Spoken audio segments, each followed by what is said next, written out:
People, welcome back to Global Happenings. Today, we're so excited to have you again. Yesterday, Nnamdi Kanu's case was shifted to the 18th and 26th of May for his bail request to be considered or given final judgment. Just after that, IPOB released what I may term a fresh threat to those who call themselves politicians who have been involved in a lot of things, especially in the southeast. We are going to be looking at what they have made mention of, which they have been accused of, which they have rejected, and which they say they are going to pick up some disciplinary actions against those who have been involved in it.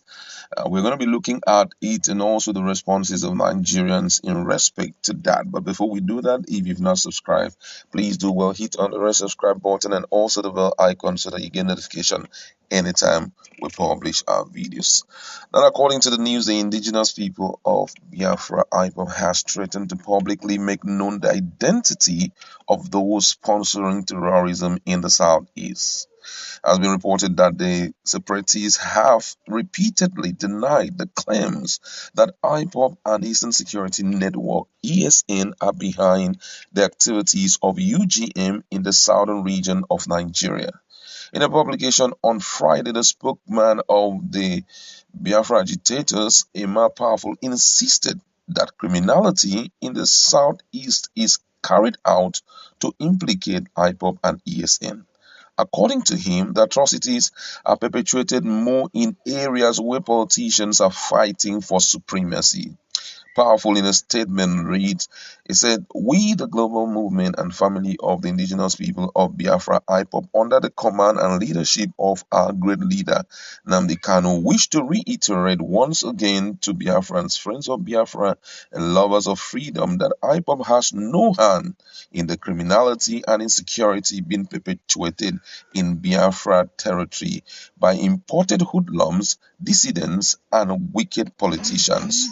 Those behind these barbarity are not IPOB member or ESN operatives. These atrocities are witnessed more in the region where politicians fight themselves for selfish reasons.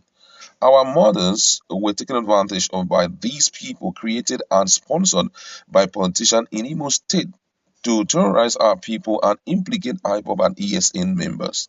Powerful charged governors and politicians in the region to join its members in flushing out UGM from the southeast. He berated the spat of insecurity and killings of innocent citizens in the southeast, stressing that the events are unacceptable by IPOB worldwide. According to Powerful, he said, "We must bring down those behind these devilish activities. We are urging the governors and other politicians to join hands with IPOB under Kanu to stop the unnecessary waste of lives in our region and stop the rising waste of lives in our territory because it might turn against you tomorrow.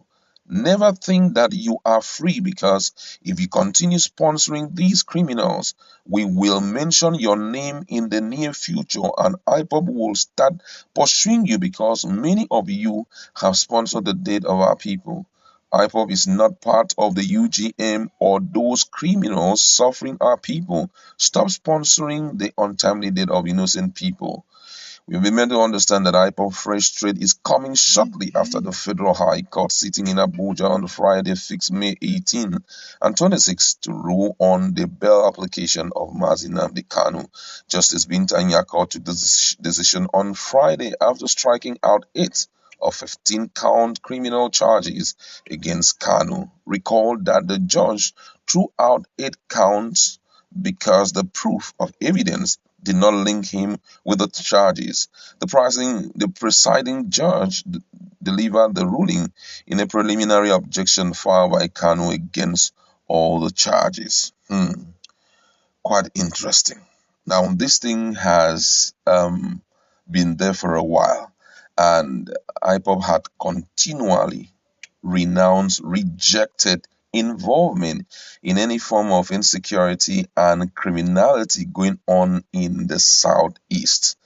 And right now, they say they are going to mention names and they'll start pursuing certain persons who are behind the deaths of people. Some few days ago, we saw what happened in one of the animal markets, livestock markets in the southeast, precisely in Anambra State. It was disheartening because by the time I heard some interview or I heard people talk, I realized that those goats and partly cows that were being killed during that whole thing by UGM were actually being owned by Ndibos, people who are trying to make ends meet. We already know the economy that it is nose diving. The curve is going down every day. Inflation is on the increase. Survival is now for the fittest. Nigerians are struggling day and night to earn a living. Now, if all of that is happening and you decide to see your own fellow brother selling goods and you decide to enter the stadium and they run helter skelter and you begin to hew down those goats and all of which is their own commodity, which they brought so that they can sell. What do you really think? What's the essence of all these things that we are hearing? You're helping to partner with so-called politicians to bring trouble, and the politicians, because I do not really blame these UGM guys, because number one, most of them don't have jobs. Before they wake up and started acting in this capacity, getting involved in all manner of criminality, is because they don't have a job. And secondly, injustice here and there provoke them. And now, these so called politicians, just because you couldn't win a particular election, just because your enemy is on the throne, you decide to ensure that that name sound, whenever they mention Southeast, the only thing that people will know is insecurity and, all manner of unfairness. This is absolutely wrong. I'm telling you, this is not what it should be. So I feel that politicians are taking advantage of these young people and getting them involved in all manner of negative, energy-driven activities.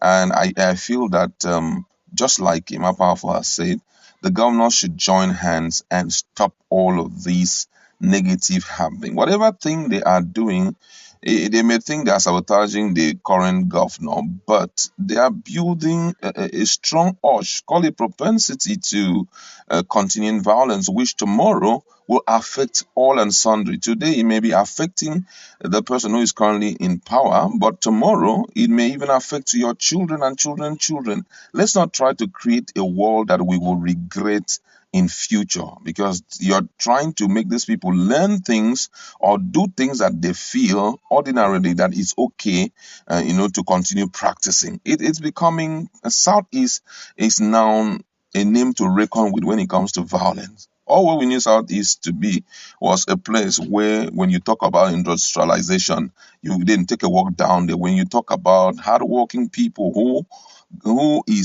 are more interested in building the economy of any place they find themselves, then you're talking about the Southeast. Now, but today is a different ball game. They are seeing Southeast in a different light, which is not good.